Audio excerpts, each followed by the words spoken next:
ہم لوگوں سے یہ بہت بڑی غلطیوں میں سے ایک غلطی یہ ہوئی ہے کہ ہم نے ذہن کے جدید ساخت کو قبول کر کے اس کو گویا ایک طرح سے اپلائی کیا ہے قرآن پر، دینی حقائق پر، تو اس سے بہت سارے مسائل پیدا ہو گئے اور کوئی مسئلہ حل نہیں ہوا، کیونکہ ذہن کی جدید ساخت وہ علم کے ایک ایسے تصور کی روشنی میں بنی ہے جو دینی علم سے متصادم حالت میں ہے، بلکہ دینی علم سے انکار کی حالت میں ہے۔ تو ایسے کیسے ہو سکتا ہے کہ میں عقل اور علم کی ڈیفینیشن مغرب سے یا جدید دنیا سے اخذ کروں اور اس کے بعد اس علم اور اس عقل کی بنیاد پر تعمیر ہو جانے والے ذہن کو قرآن کا مخاطب بنانے میں کامیابی حاصل کروں؟ ایسا ممکن ہی نہیں ہے، کیونکہ قرآن ذہن انسانی میں ایک نوعی تبدیلی پیدا کرتا ہے، یا یوں کہہ لیں کہ اللہ کی طرف سے وحی کا جو نظام ہے وہ نظام ہمارے ذہن کی ایک خاص ساخت کو بناتا بھی ہے اور پھر اسے ترقی دینے کا تقاضا کرتا ہے۔ وہ ساخت یہ ہے کہ جیسے عقل اور علم، ذہن، ان کا مقصود سب مانتے ہیں، سب کہتے ہیں کہ علم کا، عقل کا مقصود جو ہے وہ ہے کہ حقیقت کیا ہے کا جواب حاصل ہو جائے۔ یعنی حقیقت کیا ہے سے مراد یہ ہے کہ وجود کیا ہے، علم کیا ہے، یہ ایک کرسٹلائزڈ ریئلائزیشن اس کی حاصل ہو جائے، یعنی اس طرف سے ذہن کی تحقیق والی حرکت جو ہے وہ مطمئن ہو کر رک جائے۔ ظاہر ہے کہ جب آدمی کو حقیقت معلوم ہو گئی تو وہ پھر فارمز میں ہی اپنے ذہن کو ایکٹیو رکھے گا۔ حقیقت کے بارے میں ذہن کے اندر موجود سوالات تسکین پا جانے کے بعد ذہن کی اس طرف تحقیقی حرکت کو روا نہیں رکھے گا۔ تو یہ مطلب اسٹینڈرڈ بناوٹ ہے ذہن کی۔ تو حقیقت کیا ہے؟ یہ جدید ذہن میں حقیقت کیا ہے، یہ جو سوال ہے، اس سوال میں حقیقت کا جو تصور بلا علم باندھا جا رہا ہے ایک خواہش کے طور پر، وہ میٹافزیکل نہیں ہے۔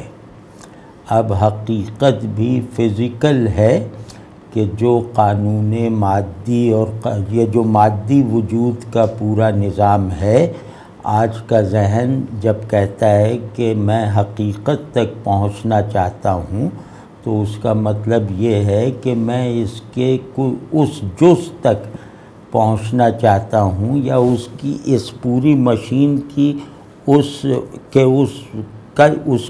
کل تک پہنچنا چاہتا ہوں جس کی وجہ سے یہ ساری مشین حرکت میں ہے۔ وہ حقیقت کو شے کے اندر یعنی فارم کے اندر دیکھنا چاہتا ہے۔ وہ فارم سے، صورت سے ماورائی کی حالت میں حقیقت کے ہر تصور کا منکر ہے۔ تو اب کہنے کو تو لفظ مشترک ہیں کہ ایک آدمی جو ہے وہ روحانی پرسپیکٹو سے علم حاصل کر رہا ہے تو اس کا مقصود یہ ہے کہ میں اس کائنات کی اس حقیقت کا فہم یا ادراک یا قابل اعتبار تصور پیدا کر لوں جو ماورا ہوتے ہوئے اس کائنات پر متصرف ہے، اس کائنات پر حاکم ہے، خالق ہونے کی جہت سے، قادر ہونے کی جہت سے غرض اس طرح کی کسی آل انکلوسیو قوت کے پہلو سے۔ تو یہ جدید ذہن اس انکوائری کو مانتا ہی نہیں ہے۔ اس کے ہمارا جو جدید تعلیم سے پیدا ہونے والا ذہن ہے، یہ مکمل طور پر مابعد الطبیعی تصورات، اعتقادات اور آئیڈیاز سے بے نیاز ہے اور ان سے مستقل انکار کا موقف رکھتا ہے۔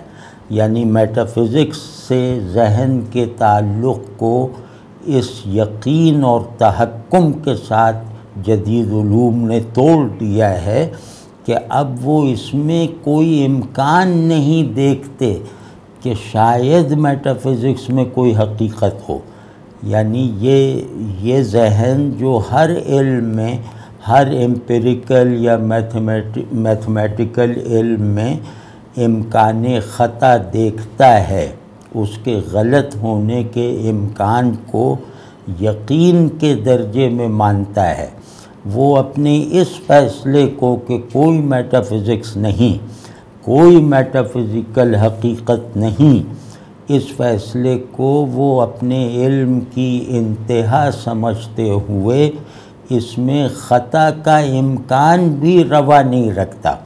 یعنی یہ اس کا عقیدہ بن گیا ہے، ایسا عقیدہ جس پہ وہ سمجھتا ہے کہ نظر ثانی یا کریکشن یا کمی بیشی کی کوئی گنجائش سرے سے ممکن ہی نہیں ہے۔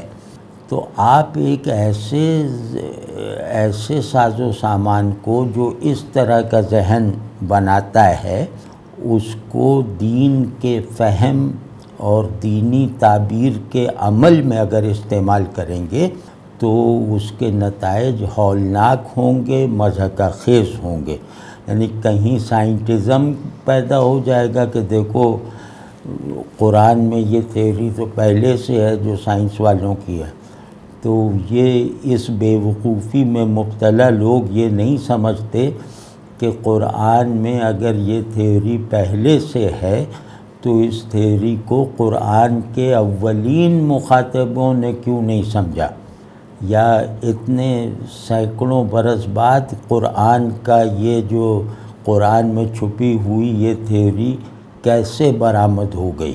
دوسرے یہ کہ اس میں جو ایک خطرے کی بات ہے، جو سائنس اور مذہب کے درمیان جو لوگ لین دین کروانا چاہتے ہیں، اس میں خطرے کی بات یہ ہے کہ اس میں حجت قرآن نہیں ہے، حجت سائنس ہے، کیونکہ قرآن کی کوئی عبارت ایسی ہے جو پہلے نہیں سمجھی جا سکی تھی، تو اس کو لفظی طور پر ایک لفظی سطحی ظاہری مناسبت رکھنے والی ایک چیز سائنس نے اپنے ڈسکورس کا حصہ بنا لیا، تو ہم اس پر بالکل جیسے ایمان لے آئے ہیں، اور ہم ایمان اصل میں فزکس کی تھیوری پہ لائے ہیں، قرآن پر ایمان نہیں ہے، یہاں فزکس حاکم ہے قرآن پر۔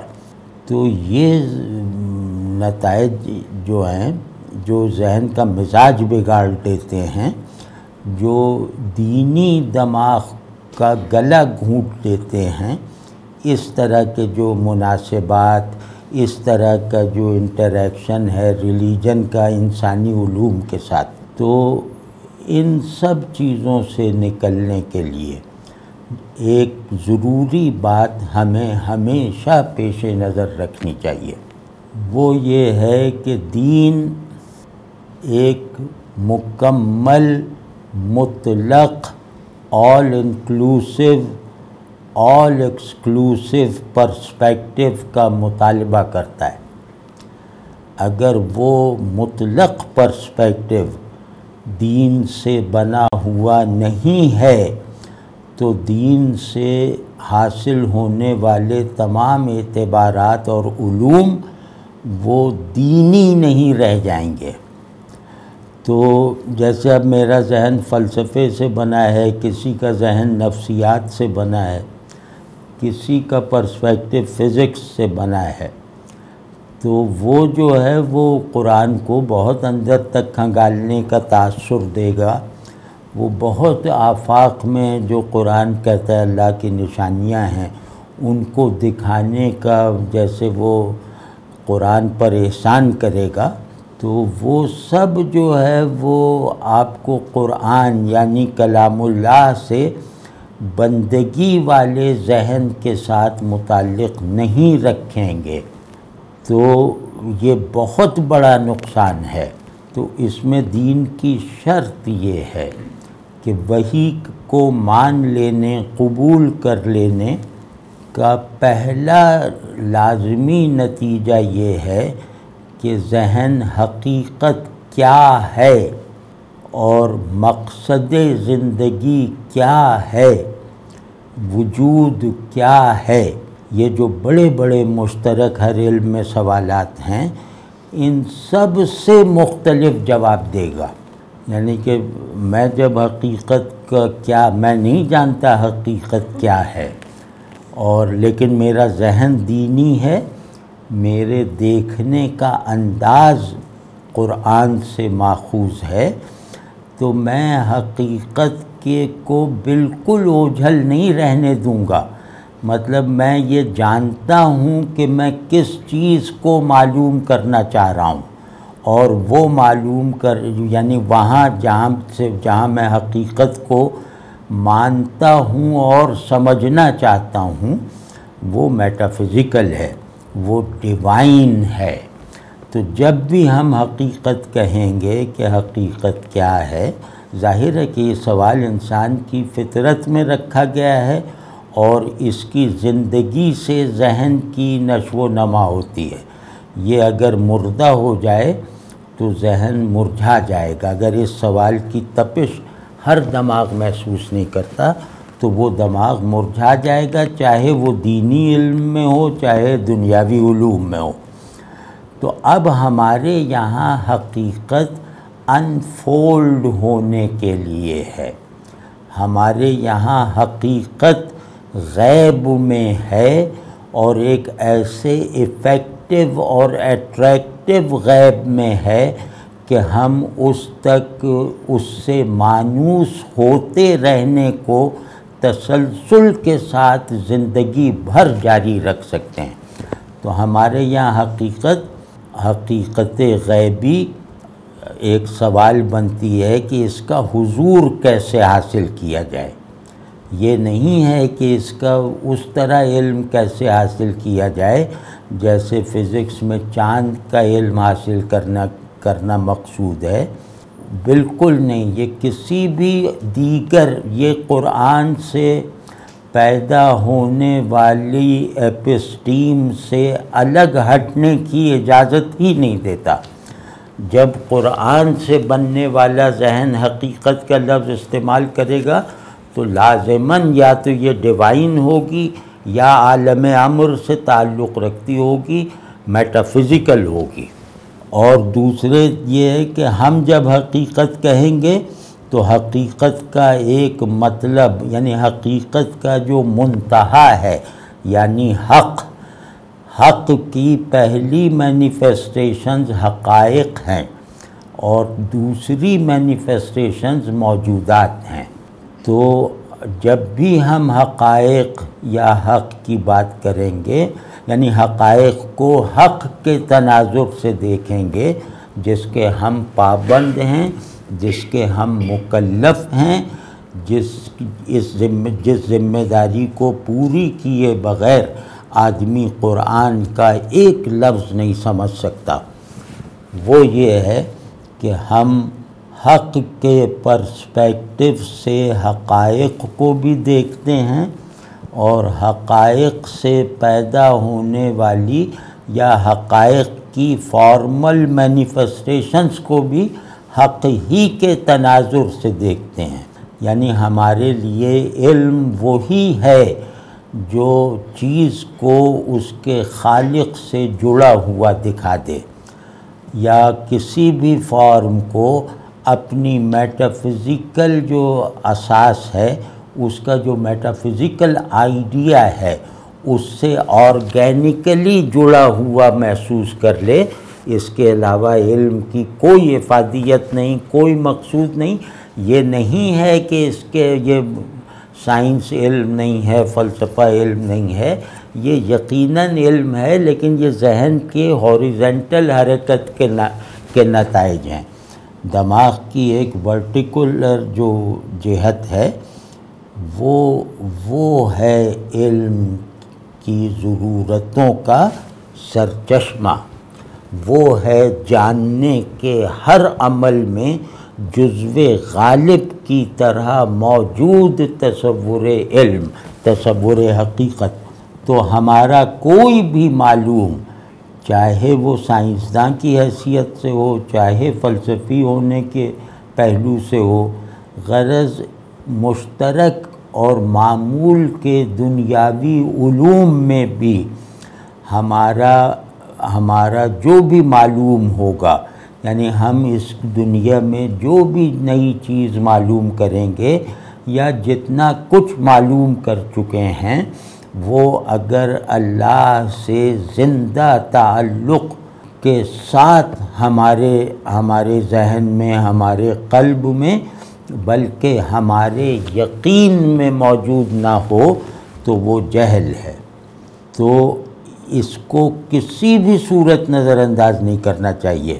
اس پہ بہت طعنے ملیں گے، اس پہ بہت ہنسی اڑائی جائے گی کہ بھئی یہ کیا بات ہے کہ علم کیا ہے کا جواب پہلے ہے، اس جواب کو آپ ثبوت فراہم کرنے کی کوششیں کر رہے ہیں اور ہمیں دھوکہ دے رہے ہیں کہ علم کیا ہے، میں علم میرے لیے بھی نامعلوم ہے۔ تو ہم ان سے کہتے ہیں دھوکہ ہم نہیں دے رہے، دھوکہ تم دے رہے ہو۔ ایسا کوئی بھی سوال جس شے کے جس امر کے متعلق ہوگا، اس امر کا ایک پیشگی تصور، اس کے حدود، اس کا ایک خاکہ سا ذہن میں پہلے سے موجود ہوگا۔ یعنی جب میں یہ دیکھوں گا کہ بھئی وہ دریائی گھوڑا کیا ہوتا ہے، میں نے نہیں دیکھا ہوا کبھی، تو دریائی گھوڑا جو میں نے دیکھا نہیں ہے، صرف سنا ہے، تو صرف سنے ہوئے ہونے کی بنیاد پر میرے ذہن میں کبھی یہ نہیں آ سکتا کہ دریائی گھوڑا کوئی پرندہ ہوگا۔ تو دریائی گھوڑا اپنی نوع کے ساتھ، یعنی اپنے جو ایک مستقل جو اس کا تشخص ہے، جو علم سے پہلے بھی برقرار ہے اور علم کے بعد واضح ہو کر وہی تصور گویا تجربے میں، مشاہدے میں آ جاتا ہے۔ تو یہ کبھی ممکن نہیں ہے کہ علم معلوم کی روشنی میں تحقیق کا موضوع نہ بنے۔ علم اپنا خاکہ رکھتے ہوئے دماغ میں، پھر ہمارے دماغ میں یہ سوال پیدا کرتا ہے کہ علم کیا ہے۔ تو کیا جو ہے، کیا جہاں بھی لگے گا وہ پیشگی علم کے ساتھ لگے گا یا پیشگی تصور کے ساتھ لگے گا، اور دنیا میں کوئی علم ایسا نہیں ممکن۔ اس پہ انشاءاللہ کسی وقت بہت جیسے فلسفیانہ یا نفسیاتی اصطلاحوں میں بھی بات ہو سکتی ہے، لیکن دنیا میں کوئی علم ایسا نہیں ہے جو پہلے سے موجود ایک تھیوری آف نالج کے تابع نہ ہو۔ علم کیا ہے کا جواب خواہش سے ملتا ہے، تحقیق سے نہیں ملتا۔ تحقیق اس میں کیا ہے کہ علم کیا ہے، تو جو آپ معلوم کو جیسا دیکھنا چاہتے ہیں ویسا آپ کہتے ہیں کہ بھئی علم کیا ہے کہ سوال پر غور کرنے سے پہلے یہ سمجھنا بہت ضروری ہے کہ جو ماورائے حواس ہے وہ علم کا موضوع نہیں ہے۔ اب آپ نے ایک بندش لگا دی نا کہ اب مجھے اپنے دماغ کو ڈی میٹافزیکلائز کر کے اپنے معلوم، یعنی اپنے آئیڈیا آف نون کو امپیریکل بنانے پر مجبور ہونا پڑا، اور پھر میں گویا امپیریکل علم کیا ہے میں بدل دیتا ہوں اس سوال کو۔ تو یہ آپ نے پہلے تصور کے مطابق اس کے حدود تحقیق طے کر دیے، تو ہم کہتے ہیں ہم بھی پہلے تصور کے مطابق علم کیا ہے کا جواب دیں گے۔ تو ہم یہ کہیں گے کہ معلوم پہلے ہے، علم اس کی تفسیر، اس کے ساتھ مفصل نسبت پیدا کرنے کی ایک ذہنی قابل اعتبار کاوش ہے۔ تو اس میں کیا حرج ہے؟ ہم کہہ رہے ہیں کہ علم حقیقت کا علم ہے، تم کہتے ہو علم صرف صورت کا ہے، تو تم ٹھیک کہتے ہو۔ اپنا جو تمہارے علم کا تصور ہے اس کو تم جیسے اس کو کمال تک پہنچانا چاہتے ہو، اور جب اس پہ تمہیں اعتماد ہو جاتا ہے تو تم کہتے ہو علم یہ ہے۔ تو ہم بھی عین اسی روش پر ہیں کہ ہم کہتے ہیں کہ تم کہتے ہو علم صورت کا ہے، ہم کہتے ہیں علم حقیقت کا ہے، صورت کی ریفلیکشن ہے، علم نہیں ہے۔ تو علم جب ہم کہیں گے تو علم کا مطلب ہے ذہن اور حقیقت کے درمیان کورسپونڈنگ نسبت کیا ہے۔ یہ سوال ہمارے لیے دوسرے لفظوں میں یہ ہے کہ علم ہے کیا؟ تو واضح ہے۔ دوسرا یہ کہ ہمارے تصور علم میں علم کی تحدید ضروری ہے، علم کی رسائی کی حد سمجھنا ضروری ہے۔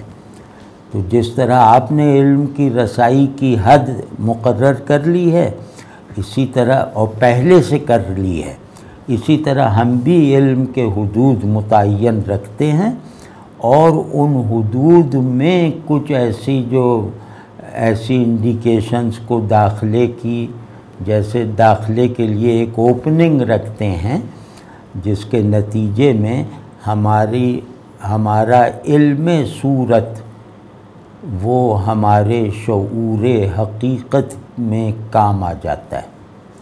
تو اس میں کیا جو دلیل وہ دیں وہی دلیل الٹ کے آپ بھی دے سکتے ہیں، بشرطے کہ ہمارے پاس کچھ نتائج ہوں۔ مطلب یہ کہ ہمارے یہاں علم اللہ کی طرف فوکس کر کے اس کی ذہنی حضوری میں قرآن کے کلمات میں رہتے ہوئے جو ہے وہ آگے بڑھنا ہے، یہ علم ہے۔ اس کا دوسرا نام معرفت ہے۔ تو اگر اللہ کی حضوری ذہن اور عقل کی بہترین صلاحیتوں کا مطلوب بن جائے تو وہ اس کے نتائج کو معرفت کہتے ہیں۔ تو اب ہم اپنی بات اعتماد سے کہنے کے لائق اس لیے نہیں رہ گئے کہ ہم نے اس معرفت کو اپلائی کر کے صورتوں کے نظام سے منوانے میں ناکامی حاصل کی، یعنی معرفت حق، ذہن میں حقیقت کی پریزنس وہ اشیاء میں تصرف نہیں کر سکی، وہ اشیاء کے میکینزم سے ایک ایفیکٹو ریلیونس و تعلق نہیں پیدا کر سکی ہمیں میڈیم بنا کے۔ تو اس وجہ سے ہماری علمی نوعیت کی باتوں کو، یعنی کہ جس کا مخاطب ذہن ہوتا ہے، ہماری اس طرح کی باتوں کو کیونکہ شواہد میسر نہیں ہیں ہماری ذات سے، تو اس وجہ سے اس میں ایک کمزوری پیدا ہو گئی ہے، ایک آئیڈیالزم سا پیدا ہو گیا ہے، اور خود ہمارے اندر ان چیزوں کے بارے میں وہ اعتماد نہیں رہ گیا جو اعتماد ہمارے سلف کو تھا کہ وہ دنیا اور خدا کے بیچ میں برزخ بن کے رہتے تھے، برزخ وجودی بھی اور برزخ شعوری بھی۔ تو وہ معرفت کو چیزوں کی معلومیت کی سطح بلند کرنے کے لیے استعمال کرتے تھے، وہ اللہ کے تعلق کے احساس کو چیزوں کے ساتھ نسبت پیدا کرنے میں ایک اصول کی طرح برتتے تھے، اس سے خود ان کو ایک وجودی رفعت حاصل ہوتی تھی اور خود اشیاء کو، یہ میز کرسی کو بھی جیسے ایک بلندی میسر آتی رہتی تھی کہ کرسی ہے، یہ اس کرسی پہ بیٹھ کے شطرنج کھیلنا ہے، اس میز پہ شطرنج رکھنی ہے، تو اب اس کا ایک درجہ طے ہو گیا۔ اب اس پر مجھے یہاں رحل رکھ کے قرآن شریف پڑھنا ہے، کرسی پہ جو ہے وہ میں کھڑے ہو کے نماز نہیں پڑھتا تو یہ نماز کی کرسی بن گئی۔ تو اب اس طرح چیزوں کے اوصاف انسان کی نسبت سے گھٹتے اور بڑھتے رہتے ہیں۔ چیزوں کا مرتبہ، انسان سے متعلق چیزوں کا مرتبہ ہمیشہ انسان کی ثوابدید پہ ہوتا ہے، یعنی وہ اپنے متعلقات کو میں جتنا چاہے مقدس بنا سکتا ہوں اور جتنا چاہے انہیں پروفین کر سکتا ہوں۔ تو یہ ہماری زندگی کے بدیہیات ہیں، ان میں دلیل کی بھی ضرورت نہیں ہے۔ تو اب اس میں ہمارے سلف جو تھے وہ گویا کائنات اور خدا کے بیچ میں خلیفۃ اللہ کا کردار ادا کرتے تھے، اور وہ گویا اللہ سے متعلق رکھتے تھے چیزوں کو، ذہنی سطح پہ بھی، وجودی پہلو سے بھی۔ تو اتنی بڑی میراث کے ہم وارث ہیں، اور اس پرسپیکٹو سے ہم نے بہت ہی بڑے بڑے علوم پیدا کر کے دکھائے ہیں، ہم نے بہت ہی بڑی جو ہیں وہ خارج میں اسٹرکچرنگ کر کے دکھائی ہے ہر طرح کی۔ تو ایسا نہیں ہے کہ یہ محض ہمارا خیال ہو، یہ مطلب ہم سے نہیں، ہم میڈیم بننے میں ناکام ہیں، لیکن جن دو پولز میں ہم میڈیم بننے میں ناکام ہیں، ان دو پولز کی جو بھی معرفت یا جو بھی ڈیفینیشن ہے وہ ابھی تک پوری صحت کے ساتھ ہمیں کم از کم حاصل ہے نا۔ تو اتنا تو ضرور کرنا چاہیے، ہماری ذمہ داری ہے کہ ہم چیزوں کو ان کی حقیقت سے جڑا رکھیں، اور پھر اس سارے عمل کا مطلوب یہ ہے کہ اس طرح کرنے سے ہم اپنی تمام سراؤنڈنگز کے ساتھ، یعنی اپنے حسی علوم کے دائرے میں بھی، اپنے ریشنل نالج آرڈر میں بھی، اور اپنے مابعد طبیعی تفلسف و تفکر میں بھی گویا زندگی کی لہر دوڑائے رکھیں گے، پھر چیزیں گویا ہمیں ذہن سے ماورائی کی حالت میں بھی ایکسپیرینس ہوتی رہیں گی۔ اس کو کہتے ہیں معارف کو احوال بنانا۔ تو احوال غیب کی تصدیق حسی ہی ہے تقریباً۔ تو اب ہمیں مطلب مجھے تو اب یہ احساس ہونے لگا کہ ہمیں اپنی اصطلاحیں بھی نہیں چھوڑنی چاہیے، ان اصطلاحوں کے جو معانی طے ہیں ان پر اصرار کرنا چاہیے، اور اس کے بعد ہماری ذمہ داری بس یہ ہے کہ ہم اس دوربین کا، جس سے دنیا بہت دور تک دیکھی جا سکتی ہے، اس کا شیشہ دھندلا نہ ہونے دیں۔ ہمارا جرم یہ ہے کہ دوربین ہمارے پاس ہے، لیکن اس کے شیشے کو ہماری غفلت کی وجہ سے جیسے زنگ لگ گیا ہے، تو اسے صاف کرنا ہے۔ ہر چیز تمہیں اللہ سے دور کرتی ہے یا قریب کرتی ہے، اس وجودی موقف پہ رہنا ہے۔ ہر چیز تمہیں خدا کا شعور فراہم کرتی ہے یا خدا سے غافل کرتی ہے، اس ذہنی پرسپیکٹو کے ساتھ زندہ رہنا ہے۔ تو یہ ہمارا خلاصہ ہے۔ تو اس میں جیسے نمونے کے طور پر ایک آج میں نے کچھ چیزیں ترجمہ کروائی ہیں حافظ ابن قیم صاحب رحمۃ اللہ علیہ کی۔ حافظ ابن قیم ہمارے ائمہ میں سے ہیں اور بہت ہی کامل شخصیت۔ تو خیر وہ جس کو دلچسپی ہو وہ ان کی سوانح وغیرہ دیکھ لے تو اندازہ ہو جائے گا۔ مطلب صوفی بھی، عالم بھی، فقیہ بھی، محدث بھی، مفسر بھی اور حنبلی بھی، تو یہ سب شانیں ان میں جمع تھیں، اور علامہ ابن تیمیہ کے جانشین۔ تو ایک لفظ استعمال ہوتا ہے تدبر، یہ قرآنی اصطلاح ہے۔ تو تدبر کے معنی ظاہر بہت سے بتائے جا سکتے ہیں، یعنی تدبر نتائج میں ہوتا ہے، تفکر جو ڈھونڈا جا رہا ہے اس کے لیے ہے، اور تدبر جو پایا گیا ہے اس کے لیے ہے۔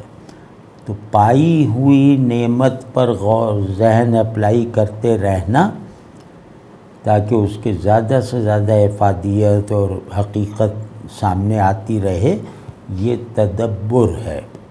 اور تفکر یہ ہے کہ جو چیز پانی ہے اس کا راستہ بنانا۔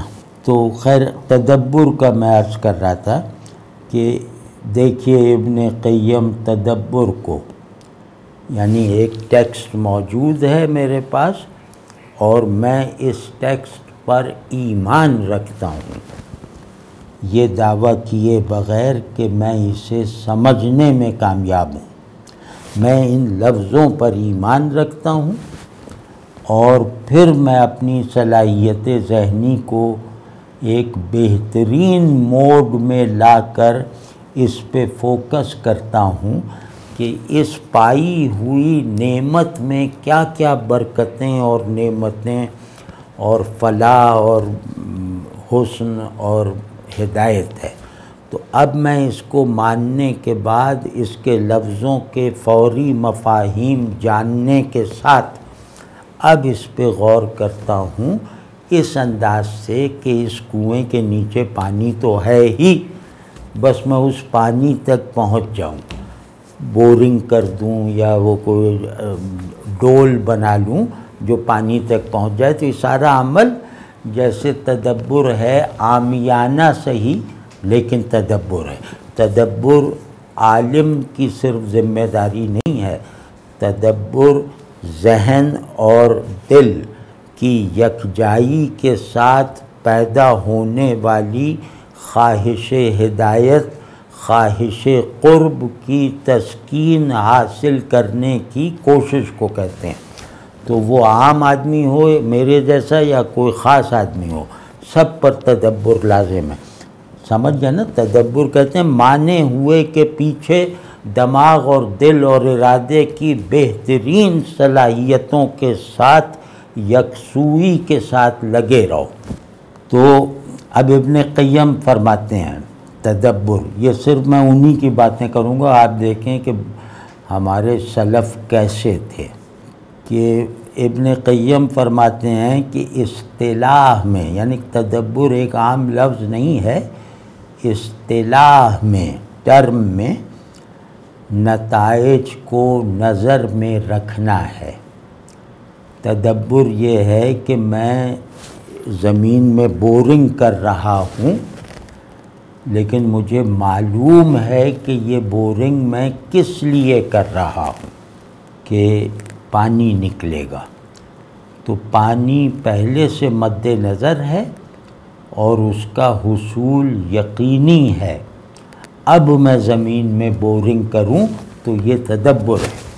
تو اس کو فرماتے ہیں کہ نتائج کو مد نظر رکھنا، اور نتیجے کی بھی دو قسمیں ہیں، ایک نتیجہ ذہنی ہے کہ میں فلاں چیز کے لیے کر رہا ہوں یا فلاں بات پتہ چل جائے گی، اور دوسرا ایک نتیجہ قلبی اور روحانی ہے، یعنی مجھے یقیناً اس بورنگ کے نتیجے میں وہ فائدہ حاصل ہوگا جو میری آخرت کو بہتر کر دے گا، یہ یقینی ہے۔ تو اب یہ گویا افادیت وجودی ہے۔ تو نتیجہ ان دونوں کو کہتے ہیں، نتیجہ صرف علمی نہیں ہے، عملی بھی ہے، احوالی بھی ہے، اخلاقی بھی ہے۔ تو اس لحاظ سے یعنی تدبر نتائج کو مد نظر رکھ کر گویا یکسوئی سے آگے بڑھنے اور نیچے اترنے کا نام ہے، تو اس لحاظ سے تدبر جو ہے وہ تفکر سے قریب تر ہے۔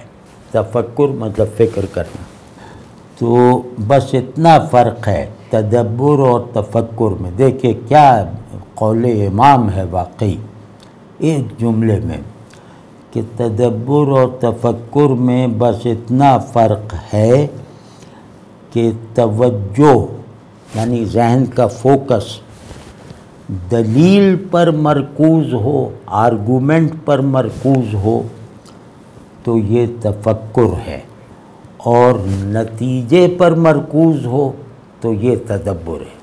مطلب بالکل جیسے لگتا ہے کہ 7 سمندر ایک چائے کی پیالی میں بند کر کے دکھا دیے۔ یہ ہوتا ہے کلام کی کرامت، علم کی کرامت۔ کہ دلیل کیا ہے کہ راستے پر، یوں سمجھنا چاہیے کہ تفکر جو ہے وہ کچھ پانا چاہتا ہے۔ اب وہ کچھ پانا جو ہے وہ خود اس پہ واضح نہیں ہے، مطلب پورا۔ اب وہ تفکر کر رہا ہے ذہن کو اس بات کا ذمہ دار بنا کے کہ راستہ صحیح رکھے۔ یعنی کہ فرض کیا مجھے پہاڑ تک جانا ہے، تو کہیں ایسا نہ ہو کہ میں صحرا کی طرف چل پڑوں اور صحرا جیسے ہی آئے تو میں خبردار ہو جاؤں کہ یہ صحرا میں پہاڑ نہیں ہوتا، تو میں راستہ ایسا چنوں جہاں پتھریلا پن ہو۔ تو اب یہ تفکر ہے، یعنی صحیح راستے پر چل کر نامعلوم منزل کو پا لینا، جس کا ایک دھندلا سا خاکہ ہے، یا ابھی تک غیر واضح حقیقت کا واضح ہو جانا، یہ تفکر کا موضوع ہے۔ تو اب اس میں وہ بس دلیل دیکھتا رہے گا کہ بھئی یہ 4 بہت بڑا عدد ہے، تو لیکن اگر یہ اچانک آ جائے کہ خدا کی وحدانیت پر تفکر کر رہا ہوں، تو یہ آ جائے کہ 4 کے یہ خواص اور 5 کی یہ امتیازات اور 7 کے یہ اسرار، تو فوراً صاحب فکر جو ہے اگر وہ اہل ہے فکر کا، تو وہ فوراً متنبہ ہو کر یہ سوچ کو منقطع کرے گا۔ وہ کہے گا میں تو ایک کو چھاننے، ایک کے لیے جا رہا ہوں، تو یہ 4 اور 6 اور 7 کا ذکر کہاں سے آ گیا؟ تو جہاں بھی 4، 6 اور 7 والے سائن بورڈز لگے ہوں گے وہاں سے وہ بچتا رہے گا، اور یہاں تک کہ ایک سنگ میل پہ لکھا ہوا آئے گا ایک، تو بس اس پر بے فکر مطلب چل پڑے گا۔ یہ تفکر ہے۔ تو اور نتائج پر مذکور کہ نتیجہ واضح ہے، یہ نہیں کہ نتیجہ نکلا۔ تدبر میں یہ نہیں ہوتا کہ کیا نتیجہ نکلتا ہے دیکھو، یہ نہیں ہے۔ تدبر میں نتیجہ بالکل طے شدہ، متعین اور واضح ہے، یعنی میں کس لیے یہ کر رہا ہوں یہ بالکل واضح ہے۔ تو اب جب اسے یہ واضح ہے کہ یہاں خدا کی خوشنودی تک پہنچنا ہے، اور خدا کی خوشنودی کی ساری تفصیل اس نے قرآن و سنت سے اخذ کر رکھی ہے پورے تیقن کے ساتھ، اس کے ذہن میں کوئی پیاس نہیں ہے، اس کا دل پیاسا ہے۔ اب تو وہ جب خدا کی خوشنودی کو کے طے شدہ مقصود کو پوری طرح سمجھے ہوئے، بہترین انداز سے اپنے اندر رکھے ہوئے مقصود کو حاصل کرنے کے لیے اس کا راستہ، چاہے اس میں کیچڑ ہو، چاہے کانٹے بچھے ہوئے ہوں، چاہے اونچا نیچا ہو، چاہے وہ دھوپ میں ہو، وہ آدمی راستے پر توجہ نہیں دے گا، یعنی نہ وہ راستے کے آرام سے مغلوب ہوگا، نہ ٹھنڈی ہوا اسے سلائے گی، نہ گرم ہوا اسے تھکائے گی، بس وہ چلتا رہے گا۔ اس کو کہتے ہیں تدبر۔ ابن قیم کے فقرے کی شرح کر رہا ہوں۔ ابن قیم رحمہ اللہ فرماتے ہیں کہ قرآن میں تدبر، جو تدبر کی اعلیٰ قسم ہے نا، تو قرآن میں تدبر یہ ہے کہ دل کی آنکھ سے اس گلستان معانی، جہاں معانی اگتے ہیں یعنی قرآن، اس کی سیر کی جائے، یعنی دل کی آنکھ کھول کے قرآن میں کو سیر کیا جائے، اور ساری فکری استعداد یعنی ذہن میں تفکر کی جتنی بھی قوت ہے وہ سب یکجا کر کے اسی پر تدبر میں صرف کر دی جائے۔ یہ ان کی کتاب مدارج السالکین ہے، یہ تصوف کی کتاب ہے، اس کی شرح ہے۔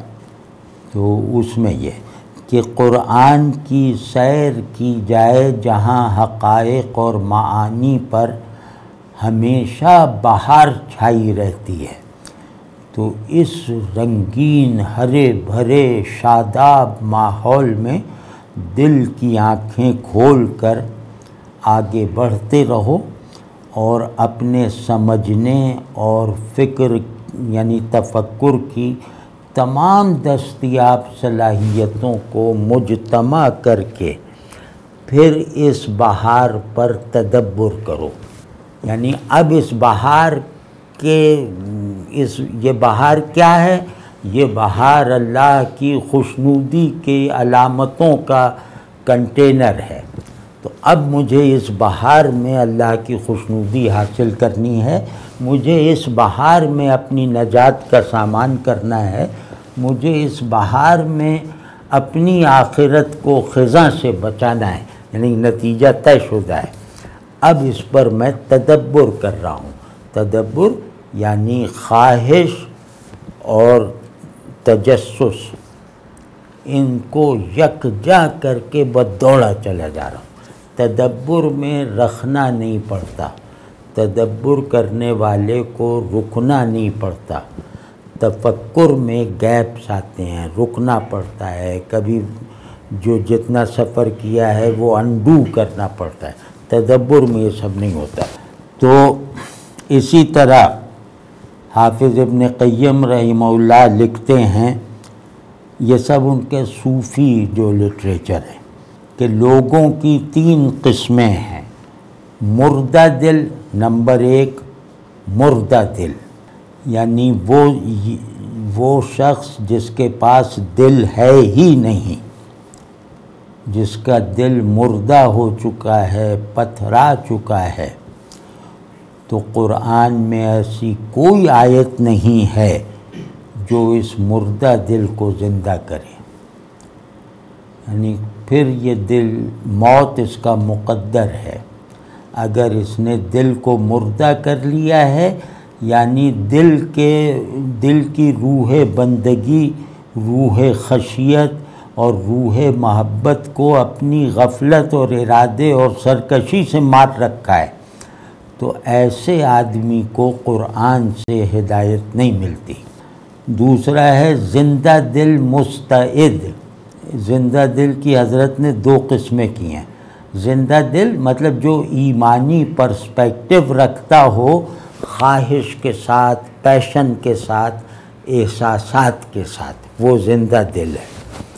تو زندہ دل مستعد، اس کا مطلب ہے کہ اس کے دل میں زندگی کی صلاحیت پائی جاتی ہے، یعنی مردہ نہیں ہے، سانس لے رہا ہے۔ یہ بھی جو ہے اس کا یہ مسئلہ ہے، یعنی ایک آدمی کا دل زندہ ہے مطلب سانس لے رہا ہے، لیکن اس سے آگے کچھ نہیں ہے اس کے پاس۔ تو پھر اس کا مسئلہ یہ ہے کہ یہ قرآن پڑھتا تو ہے، لیکن قرآن کی ان آیات پر تدبر نہیں کرتا، غور نہیں کرتا جو آفاق میں یعنی باہر کی کائنات میں غور کرنے کی ترغیب دیتی ہیں۔ یعنی قرآن کی میں تدبر و تفکر جو ہے وہ دو جہتوں کا ہے کم از کم۔ ایک یہ کہ اپنے اندر ڈھونڈ اللہ کی نشانیاں دیکھو اور اپنے باہر اللہ کی نشانیاں دیکھو. تو اللہ کی یعنی آیات قرآنی یعنی اللہ کی محکم ترین نشانیاں تمہیں یہ جیسے تم سے یہ طلب کر رہی ہیں کہ اس کے مقابلے میں جو ضمنی اور ریلیٹو نشانیاں ہم نے تمہارے اندر اور تمہارے باہر رکھ دی ہیں ان کو بھی کوالیفائی کرو گے تو پھر اس محکم آیت کو سمجھو گے. تو یہ جو مردہ دل ہے جس میں استعداد تو ہے زندگی کی لیکن عمل اس کے مطابق نہیں ہے، مطلب اس کی زندگی میں ترقی نہیں ہو رہی، حرکت نہیں ہے، تو اس کا سبب یہ ہے کہ یہ بالکل انٹروورٹ سا ہے اور یہ صرف اپنی تسکین کو کافی سمجھ لیتا ہے، اپنے رونے کو کافی سمجھ لیتا ہے، لیکن یہ قرآن کے ایک حکم پر عمل نہیں کر پاتا یا نہیں کر رہا کہ ان آیات پر غور نہیں کرتا جو آفاق کی حقیقت سجھاتی ہیں، جو یہ بتاتی ہیں کہ آفاق ہماری نشانیوں کا انبار ہے، اس کو بھی دیکھو، جیسے تمہارے اندر ہماری نشانیوں کے خزینے ہیں انہیں بھی دیکھو. تو یہ اپنے باطن میں تو شاید جھانک لیتا ہو لیکن اس کا دنیا کے بارے میں جو شعور ہے وہ دونوں اعتبار سے ناقص ہے، یعنی علم دنیا کے اعتبار سے بھی ناقص ہے اور علم دنیا معرفت خداوندی میں ترقی کرنے کے لیے اس کسوٹی پر بھی پورا نہیں اترتا. یعنی یہ اچھا ہے مگر ادھورا ہے. یہ جو ہے یہ حضور قلب سے محروم رہتا ہے اور غائب دماغ رہتا ہے اور اس پر ایک جیسے سکر ایک نشہ سا طاری رہتا ہے. اب جو اصل زندہ دل ہے یعنی تیسری قسم اس کو یہ کہہ رہے ہیں زندہ دل بیدار مغز، یعنی اس کا دل زندہ اور اس کا ذہن بیدار ہے. دل زندہ ذہن بیدار یہ مطلوب آدمی ہے.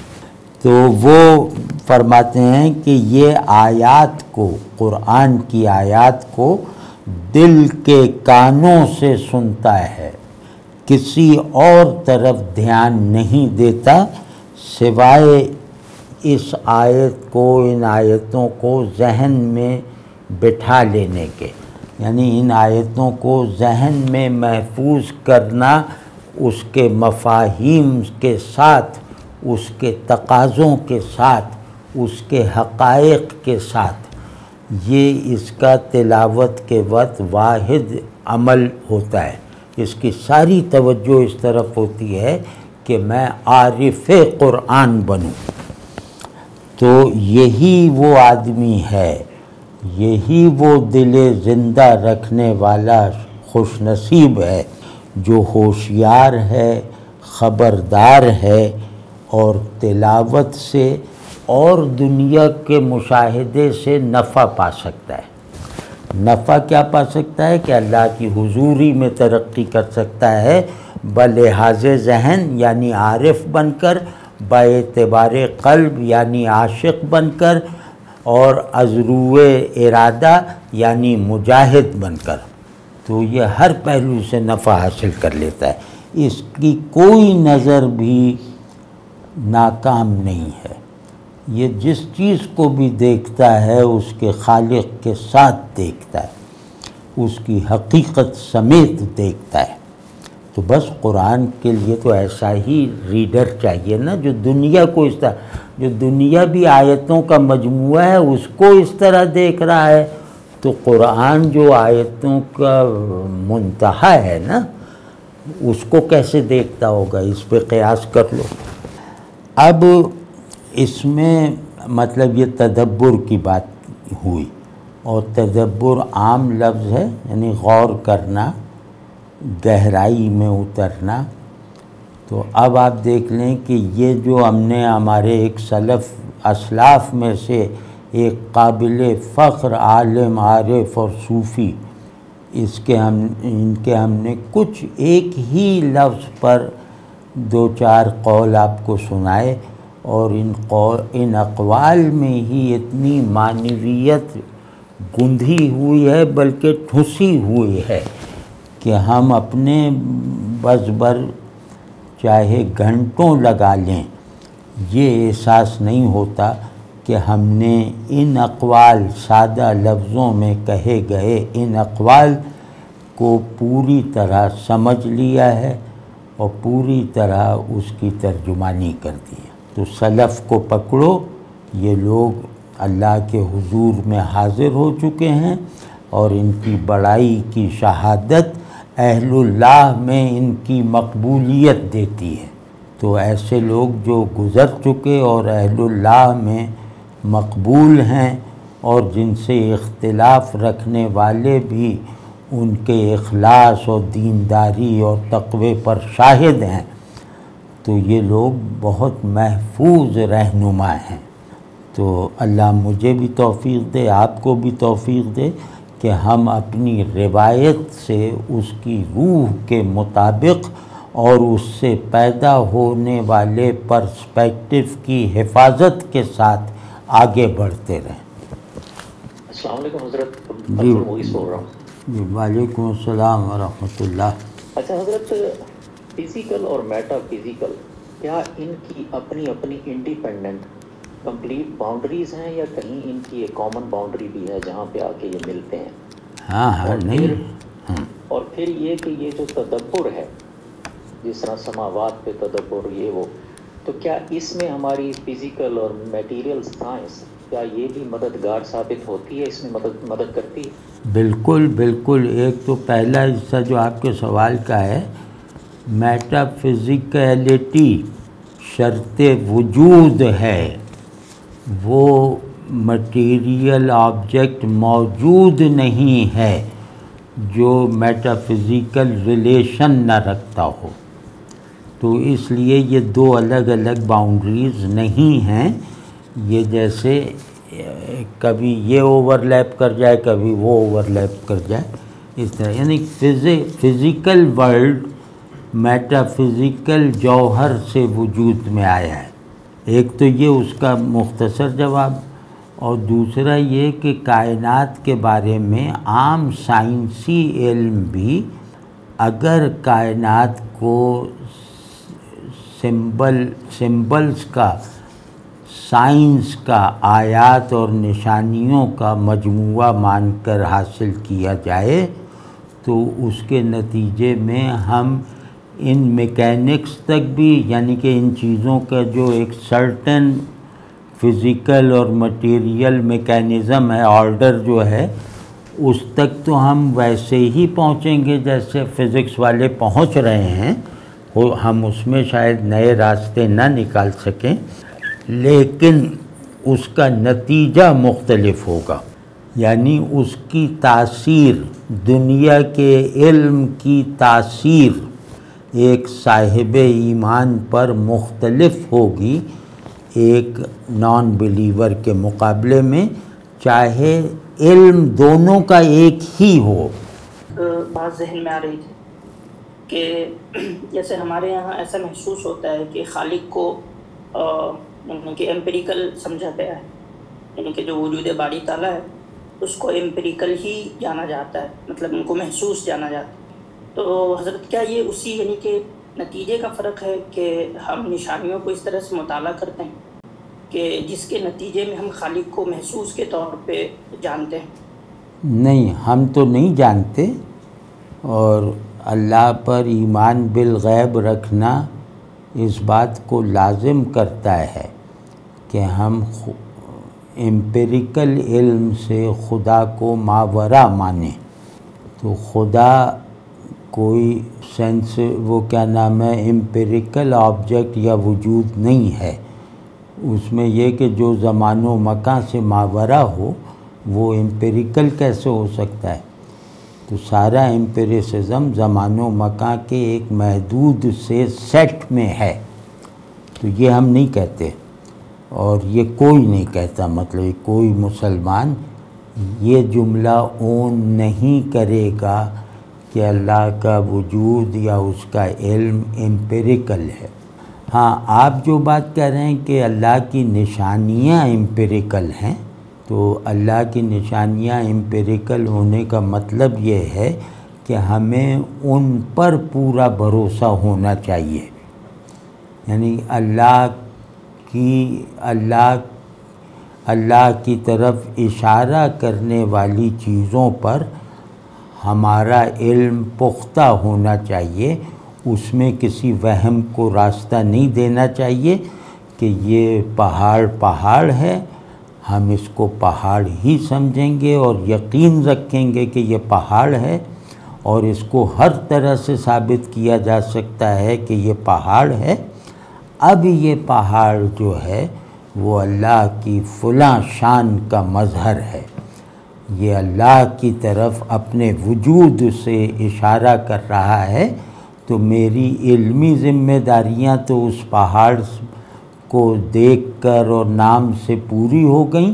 اب میری ایمانی ذمہ داری یہ ہے کہ میں پہاڑ میں پوشیدہ وہ جو سگنیفیکنس ہے وہ اللہ کی طرف اس کو دریافت کروں، اور اس طرح دریافت کروں کہ وہ اس میں مجھے کوئی تحقیق اور تفتیش نہیں کرنی ہے، اس کو اپریشیٹ کروں کہ پہاڑ ہے، دیکھو اللہ کی کیسی عظیم الشان نشانی ہے، تو پہاڑ کے امپیریکل علم میں اس کا نشانی ہونا جیسے سرایت کر جاتا ہے، تو پھر جو علم اور علم کے نظریات اور علم کے نتائج پیدا ہوتے ہیں وہ بالکل دوسرے ہوتے ہیں۔ یہ تھا میرا مطلب۔ کیا ہمیں روایتی مصطلحات کو محفوظ رکھنا چاہیے؟ بالکل، بہت ذمہ داری اور بہت احساس حمیت کے ساتھ یہ مصطلحات دین کے سوشالوجیکل، سائیکولوجیکل اور ایپسٹیمک تسلسل کے لیے کے پہیے ہیں، ان کو نہیں توڑنا چاہیے، ان کو پنکچر نہیں ہونے دینا چاہیے۔